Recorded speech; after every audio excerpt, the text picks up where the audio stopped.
just want to make sure. We're ready to go? All right. Good to go. Okay. Welcome, everyone, to the Small Press Comics Forum.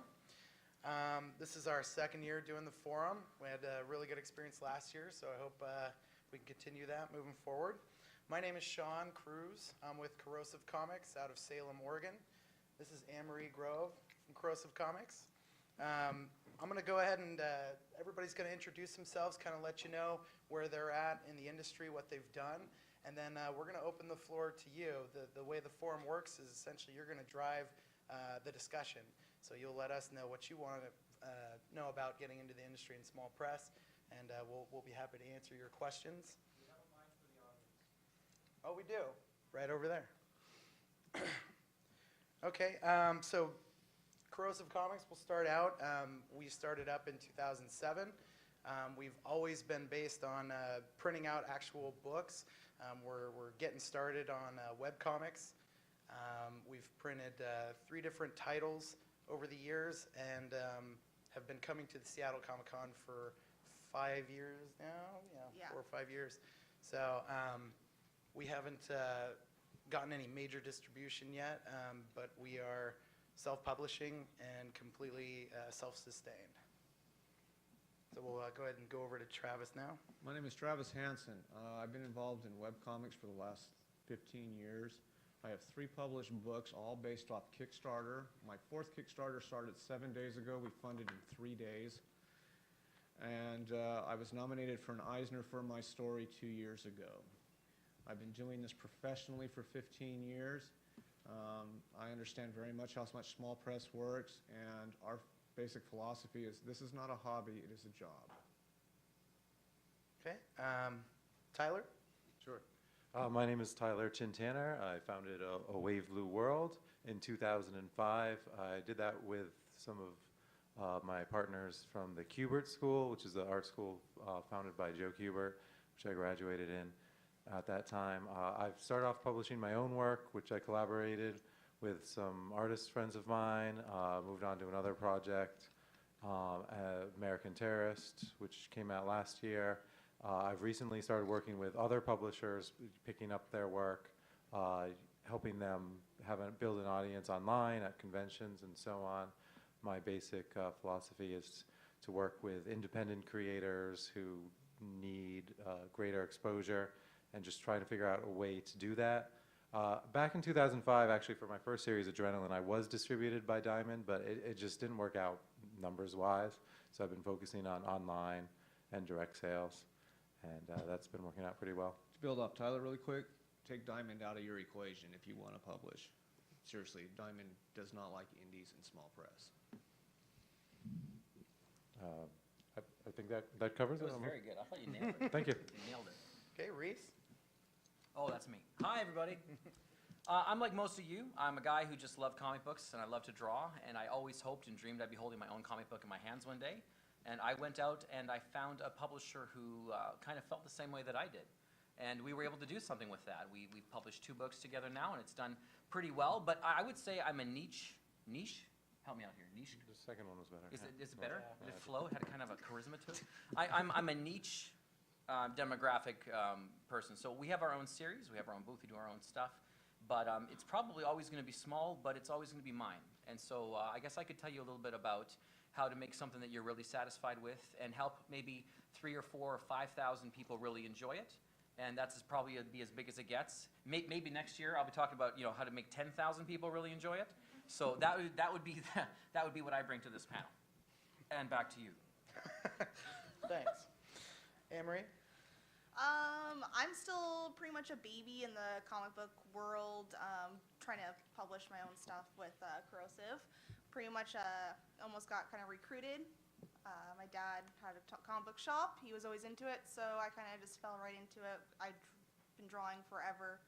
I recently did a small comic for a local culture shock community project, and so that was pretty fun. It's pretty tiny, but that's pretty much it. Right now we're working on our webcomics. Be fun. Thank you. So at this time, we'll go ahead and open it up. First one to raise your hand, and whichever one, we'll say Reece spots first, gets to ask the question. did. He put his hand up first. Please be sure to direct your question, or if it's just general, then general. I think it's, well, towards the corrosive. Okay.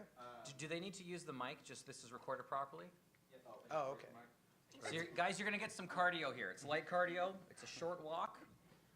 And if you need to take a minute to catch your breath when you get up to the front, no worries. Okay, so now I'm on microphone and I'm nervous. You mentioned the webcomic thing. What exactly is it that Corrosive does with webcomics? Okay. So we had started a book called Corrosive Comics Presents, and what we did was we took all of our artists and writers and let them contribute to that book. So there's 4 different stories in here. Out of the other titles we've done, which have sold internationally, this has piqued the most interest because of the mixture, the variety. We thought that was really cool, and it was really fun for us to make. So the idea behind going webcomic is that we would, kind of like a television series, produce a bunch of work for each of these stories, and then supply a variety online, posting those syndicated, if you will, maybe weekly, bi-weekly, as you'll see with a lot of webcomics. But the point there will be that, as a self-publisher, there's a lot of capital involved up front. So to print smaller books like this costs us a lot of money, and it's kind of difficult to get them in stores. But if we build up a big enough library, we'll be able to put that into a collection one day and then print that. So that's kind of the motive behind it.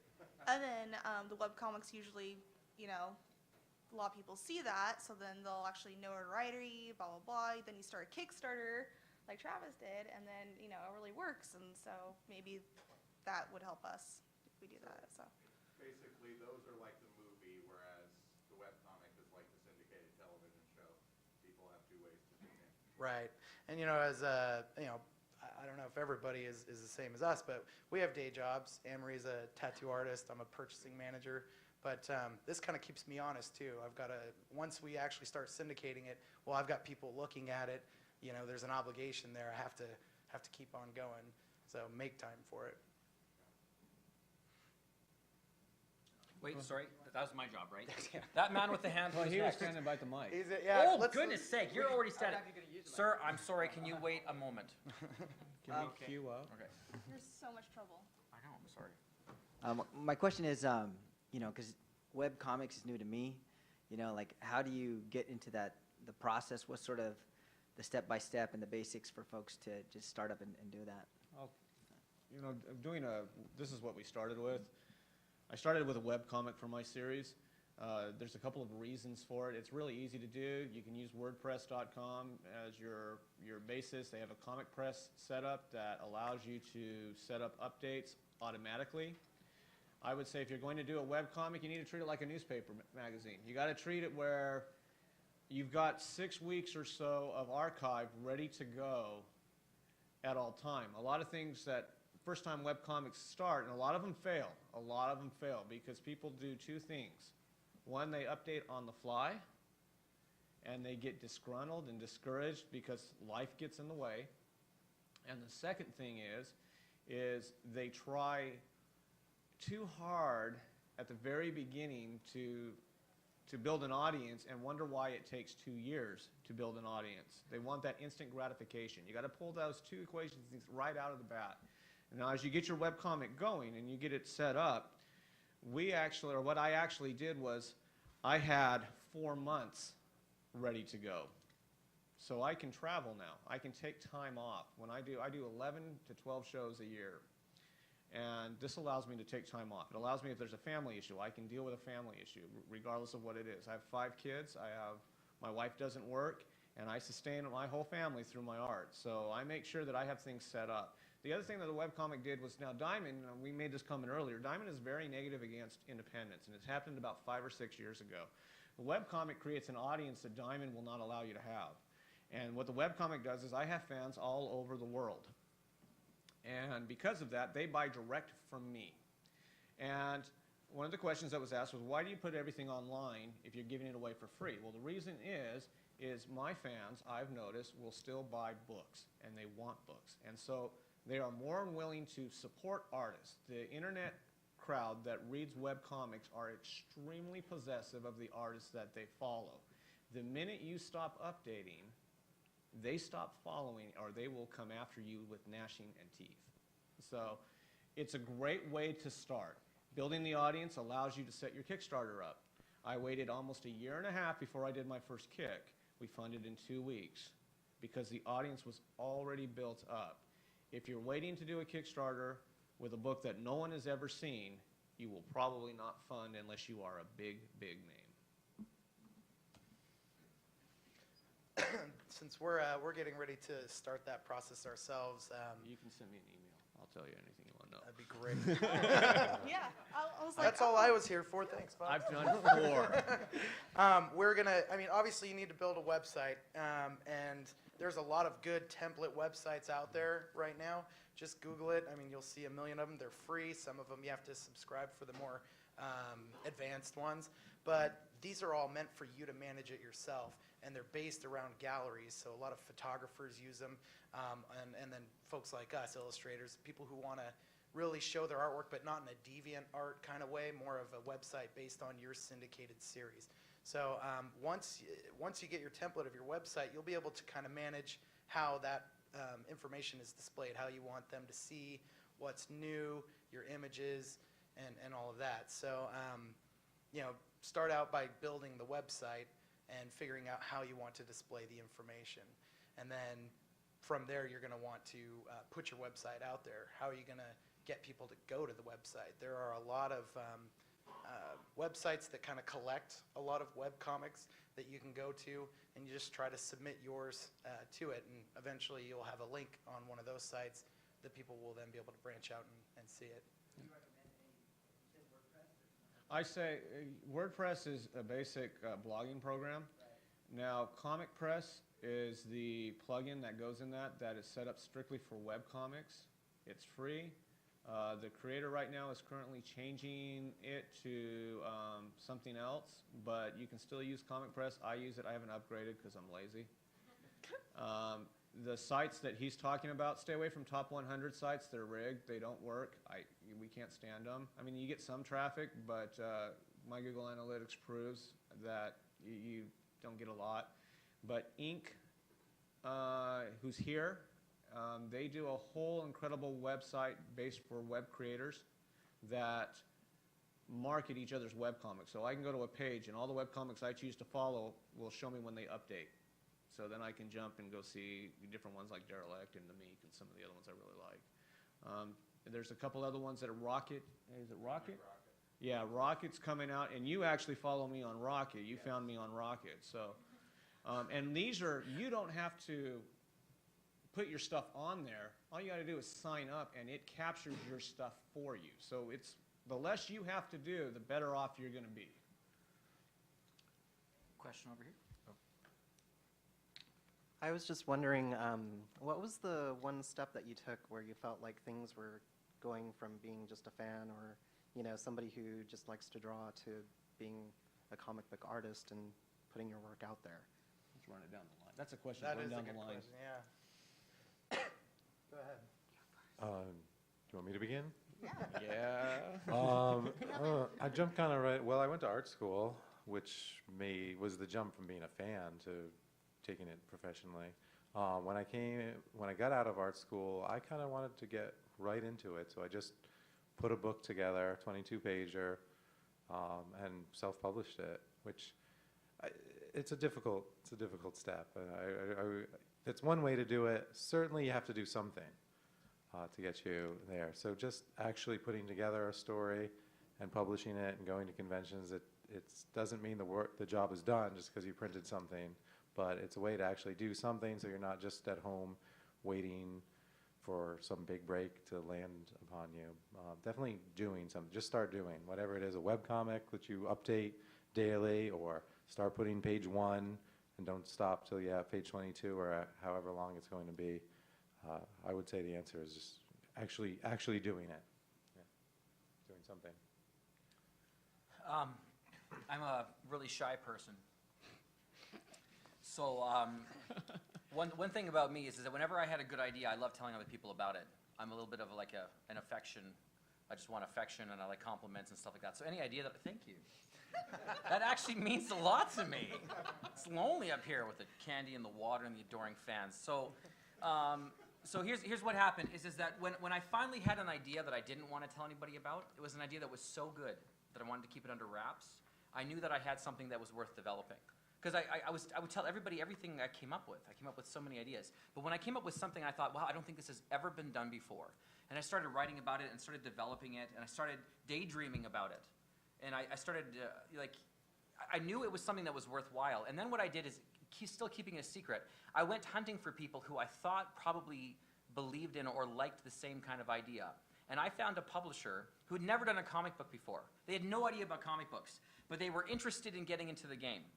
So they were small press, but they were interested in getting into the game. And not only that, their philosophy, their idea, I thought this could work. I'd read other stuff that they had done. These weren't comic books, but I'd read other stuff that they had done, which was in the same department, in the same area. And I went to them, and I pitched it to them. And I did not have, it wasn't done. I had a story, and I had some art samples. But because they weren't a comic book publisher, they weren't deterred by that. In fact, they liked it. They liked that I came and I pitched them the idea, and it went back and forth.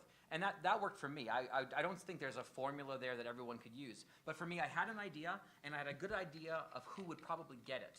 And I went and I found somebody out there who had a printing press. It was very, very straightforward. If I did that now, I'd find someone who knew how to do webcomics. That's what I would find. I'd find someone who would catch the passion, they would like the idea enough that they would teach me, a rookie, the stuff I don't know. Because it's really hard. It's hard breaking it. You don't know anything. It's really easy to get taken advantage of.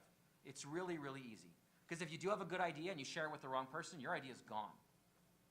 It's really quite straightforward. But you don't want to be suspicious of everyone. So that would be my advice, is when you have a great idea, develop it, and then very carefully look for people who you think you could see them publishing this. This is in their wheelhouse. This is something they could do. And it doesn't have to be a comic book publisher. It could be somebody who recognizes that there could be money to be made from getting into the graphic novel industry, or the very least from owning the movie rights, or being a partner to the movie rights, because publishing companies are grabbing stuff just so that they can have, who knows what's going to be the next big movie.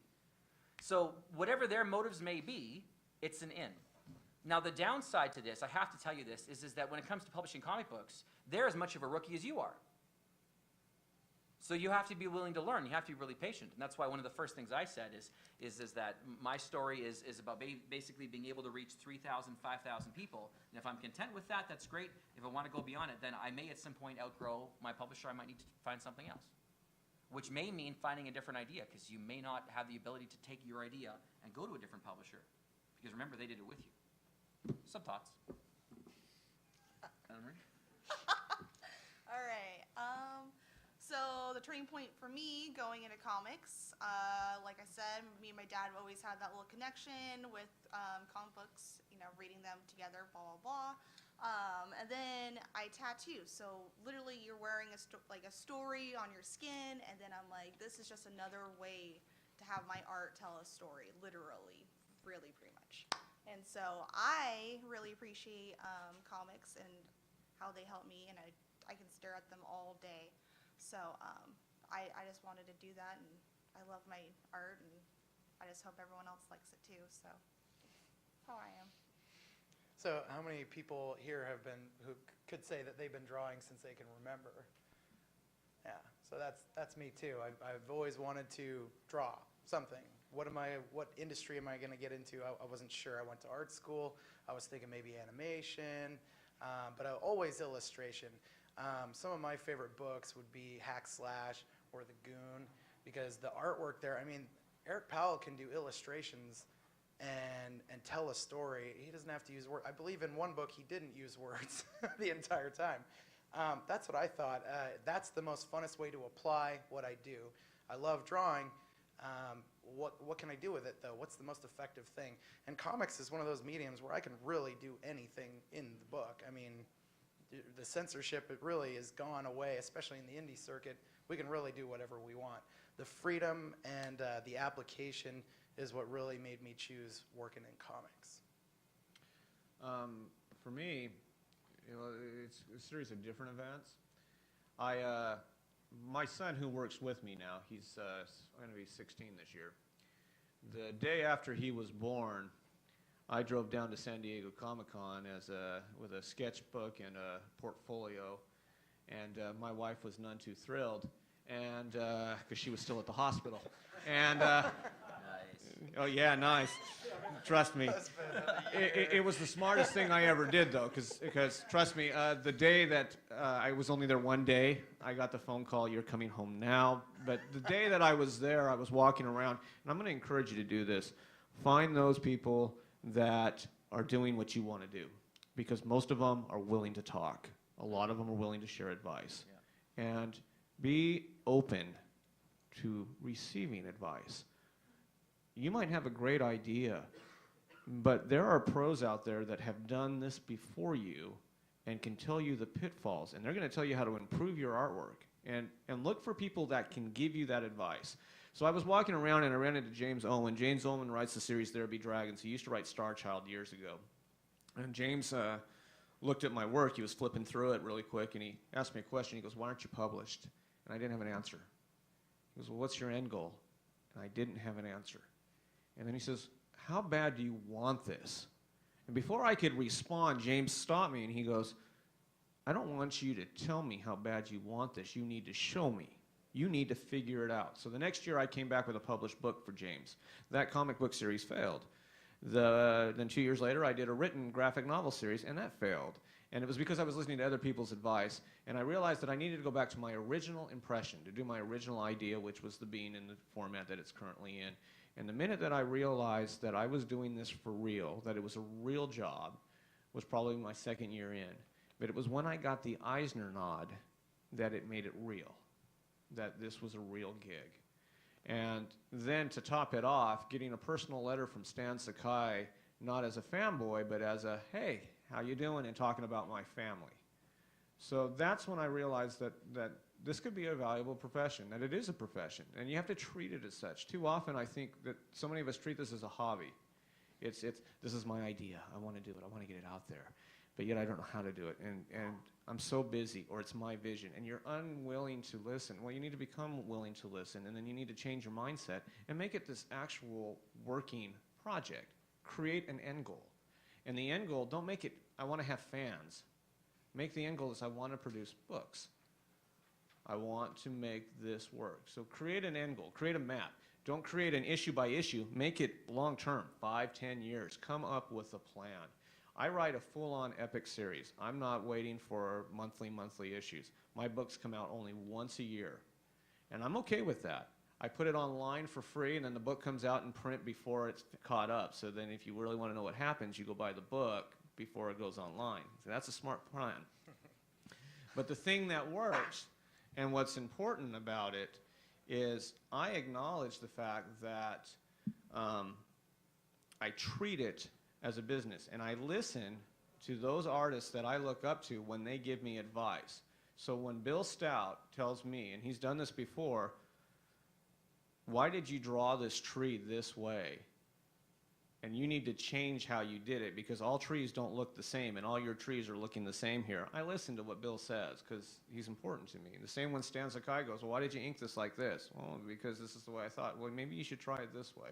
And it's not that they're criticizing you. Trust me, they're not criticizing you at all.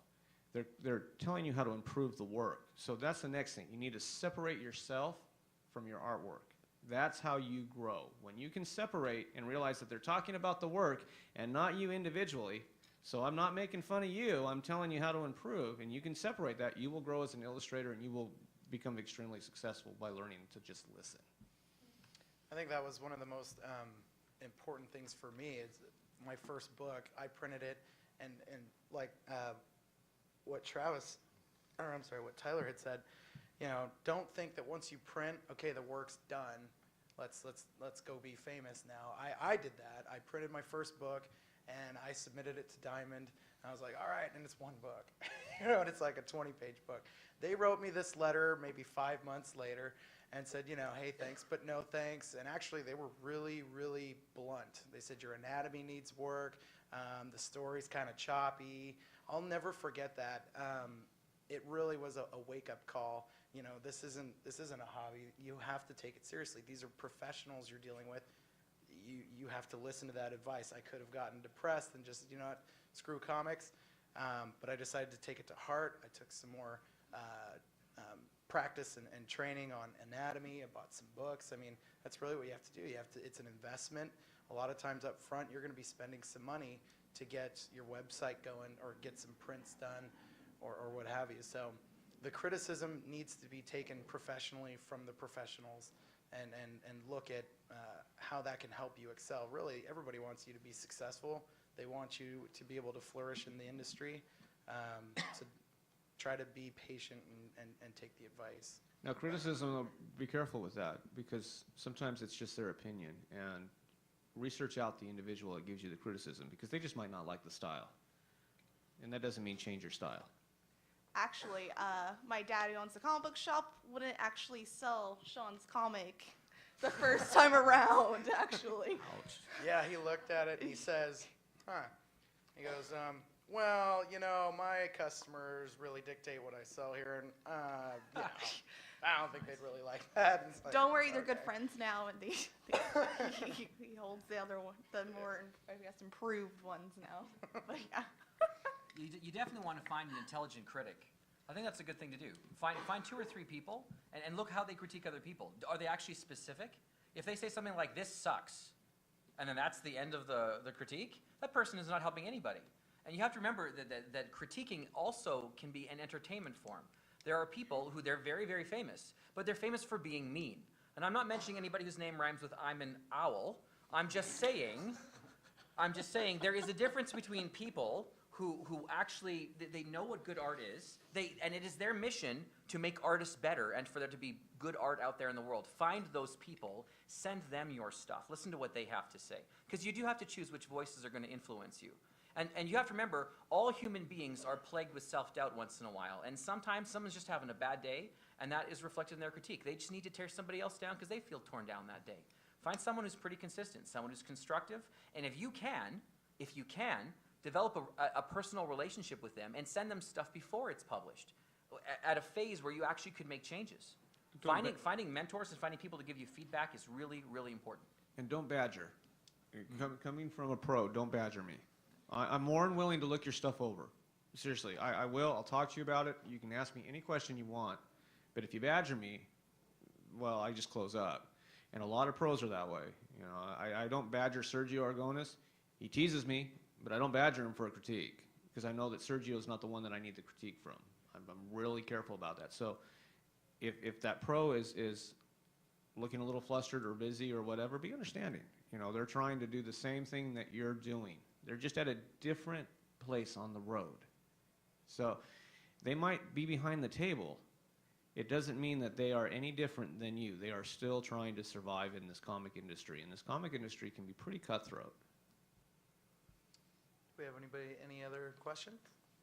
Oh, right there? Right there. You got to run up and fight the mic. You know, if you got a lucha libre mask, that's like I'll watch that. Yeah, I'd like to ask, with the rise of webcomics and Kickstarter, how important is it to get your comics in comic book shops?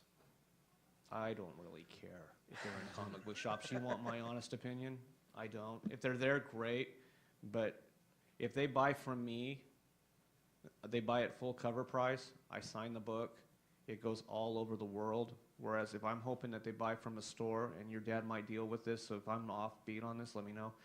But all the stores that I've talked to that are friends of mine, they spend 95% of their money goes to the top 4, the next 3% goes to the next 3, the next 1% goes to pretty much famous indies, and then they use that last 1% maybe to pick something else out. So indies really cannot get into stores anymore. So we're just like, whatever, I'll do it online. That's why webcomics are so important. Yeah, that's why usually when he started also, he would actually just go to comic book shops around the town, like Portland or Salem, blah, blah, blah, and just try to see if they would sell them there to at least get some local, you know, rumble or something like that. I think that was initially like the dream. Oh my God, I'd love it to be in a shop, in a store. Wouldn't that be great? But really, it's you know, the cart before the horse. I mean, your book will get in stores eventually if you get that kind of recognition. The real work to be done is to get that recognition from the fans, let them dictate. It's just like her dad said, the fans will dictate what arrives into that store. You have to build that fan base. And, you know, before webcomics, how did you do that? You know, I don't know, but we have webcomics now. Well, so. you had other distribution models before that. You had FM distribution, you had cold cut. Now both of them are out of business. There's really only one distributor right now, and that's Diamond. And so they're kind of controlling the entire market. Now, so online, like I said, you got an audience all over the world. The other thing that you got to remember, if you go through a distributor, there's nothing wrong with it. I mean, they got some backing power, but at the same time, you still got to market your book. Just because you have a distributor doesn't mean that you're instantly in every store. Not everybody's J.K. Rowling. Okay? Seriously. Sorry, who? You know, yeah, well, she's got enough money to buy us all. So, but they're not going to push you. They're not going to produce you or anything like that. Their job is just to say, you're in a book of previews, and you can buy the book. Diamond will also take 60% off the cover of your book. So if you're selling your comic for $3, you're going to automatically lose 60% to Diamond, which they sell to the store at like 60%, no, 40%. It's 40% to the store. So we tell the stores that if they want to buy direct from me, I'll take it 65% off my cover price if you want, or 60, and then it goes direct to them, and they make money off of it. But if the consumer buys directly from me, then I get the full enchilada. And that's a lot nicer than having 60% off MSRP. Yeah, I was going to say one of the other options is actually I've moved to digital distribution, which is slightly different than webcomics. A webcomic is more of you posting it on your site. After I left Diamond, I signed up with Comixology. I don't know if you've heard that. And that's a pretty cool site. Yeah, that's a slightly different idea. They do have an actual web browser store, but most people read it on their iPhones or iPads or tablets. And in that way, I am actually getting distribution and sales for my book. I don't have to print them, which is wonderful. And just as I was saying, the math of Diamond, it just doesn't work out. You just don't make any. You have all this upfront money. You have to ship it to all their different warehouses because they have 6 different warehouses. That's one of the things you don't realize. You get this invoice, and it's like, oh, we'll take 20 copies at this warehouse, and you spend all your time with doing these different boxes. But I've really appreciated the digital distribution element of it. I get sales every quarter. One of the great things about the online store is everybody can always get your #1 issue and read it through the series. There's no, it's past its date, so they stick it even further back in the store or some box or something. That's part of the problem with being in the stores is what if somebody finds your book and it's #3 or later on that. So that's really been helpful for independent, more traditional format comic book distribution. Yeah. We have another question here. We want to make sure we get to all the questions. So bossy. Appreciate it. Thank you. So I'm just kind of curious. I don't do art. I just try and write. I'm wondering how realistic it is in this day and age with webcomics to just be a writer and not illustrate your own things. And is it something where I should try and partner with the illustrator before I try to present it to webcomics or anything? Or should I just try and have scripts ready and expect like companies or something like that to? Have you had any luck, or have you had any interest looking to partner with an illustrator? I've found illustrators who I like their work, but we haven't really matched together very Right. well. Hard to find somebody that will convey your message. You need to find incriminating photos on one of them. You know, one of the problems with being an indie is we were used to doing it all by ourselves. And we're so used to being married to our own project that it's kind of hard to get married to somebody else's project. And so the dedication level is usually a lot lower. I've worked with other inkers. This was kind of one of the issues that I had when I first started in the first failure. Actually, both failures I had weren't because of sales.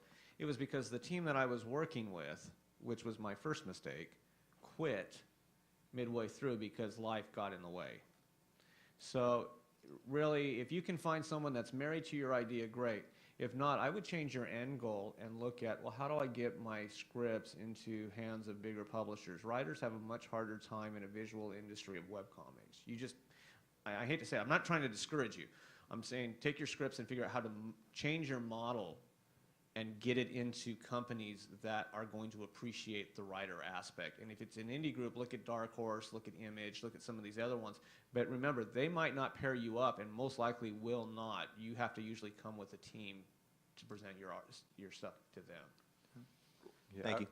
I would just to follow up on that, I would say any writer who's getting a job from their scripts, got that job because of something they produced, on their own independently, and they show that they could write a comic book with an artist already. So yeah, I think the short answer is you just need to find somebody willing to do something. And if it's just 6 pages, then just 6 pages. That might be easier than trying to find someone to commit to 50, 60, 100 pages. Write some short stories, get those out there. It's really the only way to get in as a writer is to actually write work that's being created, and you need an artist for that. They go hand in hand. If you're trying to show somebody your portfolio as an illustrator or inker, they're going to want to see that you can take a writer's script and actually make sequential art that makes sense and portrays the story properly. In the same way, they want to know that you can write for your artist and make sure that when you're giving descriptions or a flow of a story, that it's going to be able to read well with the artist and he can easily put that onto pages. And have some confidence in what you've made. Like, you're not trying to find any artist. You're trying to find the artist, right? Find somebody, and you see what they've already done. You're like, I could see that. I could see my story playing out in this guy's style. And go to him and compliment that person, he or she, and say, hey, I like what you did with this. I'm actually working with something. I could see this working. You want to have coffee? Let's sit down and let's have a conversation. Remember, this is that guarded idea. This is that idea that's so good. This isn't the one that you just handed out to everybody. And people like being made to feel special. But also remember that these guys are working too. And this is how I put food on the table. And to do 6 pages might be manageable, but you might want to put some money aside to pay them for the work that you're about to ask them to do. Because most of us will not do ideas that we're not sure about. The idea might be absolutely cool, but it could be a vibe from the individual that they might not have the drive to take it to where it needs to go. So we turn down projects. I turn down projects all the time. It's not because I don't like the individual. It's just, 1, I don't have time for it. And 2, I'm so involved in being and everything else that those are the jobs that make my income. I need to focus on what, at the end of the day, if I'm not paying my bills, it doesn't matter a hill of beans of what I'm doing. Well, there are a lot of us at this show today, Corrosive Comics and many studios very similar, that could use writers, could use artists. Most of us attack this in a group fashion. It's not, I'd say probably half and half, but if you're looking for somebody to work with, you're here. There's a ton of folks. Some people may not be interested, but others may be. Especially if you're here in the Seattle area, I'm sure there's plenty. We're down in Salem, so it's a very limited group. I think we scooped up just about every artist writer in that little town. So, all right, we've got about 15 more minutes. Do we have some more questions? Can you yell real loud and we'll repeat the project? You mentioned a couple of times in the green shirt. Oh, that's me. Special. Hi, I'm Reece. Hey, bud. Regarding the story and the fear of having it stolen, Mhm. is that an issue for the independent community? Is that a Maybe you can run it down the deal, because I think we might have different views on that. So, go ahead. Sorry, what was the last thing? I said we might have different views on that, but go ahead and... Oh, yeah. Would you repeat the question on the mic, please? The question, I believe, was the fear of having our products stolen by putting them up for people to see or guarding the project. Yeah, that whether it's the idea, just the concept, the storyline, the character, is that an issue? Right. Okay. Oh, stealing stories and characters. Because almost. you're handing it out and because you're shopping it around to find somebody to work with. You're talking mainly about the idea, right? If you tell somebody the idea. Yeah, it came up a couple times. Yeah. Hey, I'm from Canada, so the first thing I need to say is that we have different laws than y'all. Thank you. So things are a little bit different. So in Canada, for example, and I think it does still work the way in the States, if you write down an idea and you mail it to yourself, right? So it's got a stamp on it, and that stamp has the seal of the U.S. Postal Code or the Canadian Postal Code. It needs the date. It needs to have the date, that's right. Then you just don't open it, and there you have a sealed proof as far as the government is concerned that you came up with an idea at a specific time. But for me, mostly to be completely honest, the reason why I was guarding ideas is because I've just noticed that almost all movies lately are rip-offs of other movies. And it creates this sense that there's a lot of creative bankruptcy out there, particularly in the big leagues. And so when somebody who's small and indie and feels small and they don't have a team of lawyers, and again, this is all in my head, right? So I may be a little psychotic. But there's this sense that there is a world out there of very well-resourced people who don't have a lot of ideas. And when I have an original idea, then I feel I want to guard that. I want to be careful with that. And I don't mean a variation of something I read recently and I thought it was really cool, and what if we just did this with it? I mean something truly, truly unique, something maybe even groundbreaking. That's the sort of thing that I'm careful with. And it's not because I'm paranoid about people. It's just that the reality is that I only really have to meet one dishonest person. And they have to take my idea and tweak it enough, and then it's not really original anymore.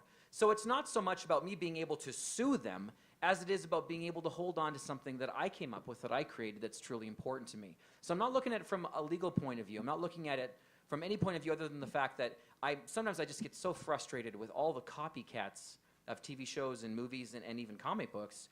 And if I'm going to make something, and this might be the only thing I make, I want it to be real. I want it to be something from me. And I don't want someone to say, oh, look, he ripped off that guy. So that's more where I'm coming from. But from the people with more experience, they might have some insight on that. Well, I'm going to play devil's advocate there a little bit. Please. And I'm going to say, don't worry about it. Just do your thing and put it out there. Because they're going to do their things anyway. If Hollywood likes your idea, they're just going to do their version of it anyway. More things get ripped off and they go out searching for somebody to give them a check for. So most of it comes down to, did you do it, and did you do it well, and is it something that people respond to? And a lot of that is just the execution. So get started and start executing it, because the sooner that you put it out there and you have it, the sooner you'll be the first person doing this, and people will take notice of that. And don't worry about the copycats and the rip-offs, because they're doing that anyway, and in 5 minutes it'll be something else regardless. And the other thing to look at is there are ways to protect yourself. I mean, you can set your trademarks up and stuff. All my stuff is trademarked. I went through the legal channels to do it. It didn't cost me an arm and a leg. It was not that expensive. You can go to government.org or whatever the site is. I don't remember it offhand, and you can learn about trademarks and get your stuff registered. There's nothing wrong with that. But I also agree, if it's not out there, no one's going to know you even exist. And in webcomics and such, and the industry, if you don't put your stuff out there, who knows what, no one will see you, ever. And so you got to kind of take that leap of faith. Now, I look at it, if someone's going to take my idea, as long as they give me credit for it, I'm cool, because that's a bigger audience. Put my name on the image that you stole from my site. Now, if you're selling prints of my work, I will go after you. But if you post it for free, I could care less. Go ahead and use my artwork. If you want to put it on your site, great. Just send them back to me. Let them know where you got it from. Let them know who the artist is. And I'm okay with that. I think at our level, it's an insulting compliment for somebody to want to take our work, and I'm not at all. I'm not at all. If somebody did that honestly, I think then I would think to myself, I'm on the right track. This idea is good enough to where somebody has ran with it. That's fine. I mean, what am I going to do? I have no weight to push yet, but I'm on the right track. If I can come up with one good idea, I'm sure I can come up with plenty more. Now, you had a question down here in the Well, actually, I had some information that I don't know if it would apply to this situation, but there's a writers guild in LA where you can send copies of scripts that you've written for films. I don't know if it would apply to comic scripts as well. Oh, they're very similar. Yeah, but I don't know if it would include comic book art. I do not have to look into it. And just a reminder, folks, please use the mic, because that's what's picking up for the live streaming. So he's got some information in that corner that deals with the Writers Guild in LA that you should be able to look at and use to research. Research anything before you get into it. The floor recognizes the speaker from North Connecticut. I have a question about going toward a graphic novel style publisher versus a comic publisher. I do have some friends that did get their stuff published by sending a more traditional letter with some of their drawings and stuff, more traditional published. They didn't make, their money they made was on the advance more than on the output over time. But if you're could be either, do you guys know anything about decision points? Like the distributor you mentioned, I don't think they use that because it's under the more traditional book market. We shopped around the single issues quite a bit when we first got started, and a lot of stores would tell us, and again, this is part of that good feedback, they would say, you know, for somebody to jump into a new series like yours and it's an unknown label, they're not going to want to buy single issues. A lot of people these days, and I think you all would agree, graphic novels is where it's at. You've got the whole story essentially lined up for you, and if you're going to get into something, that's the best way to do it. So I think there's definitely a bigger market for going the graphic novel route rather than single issues.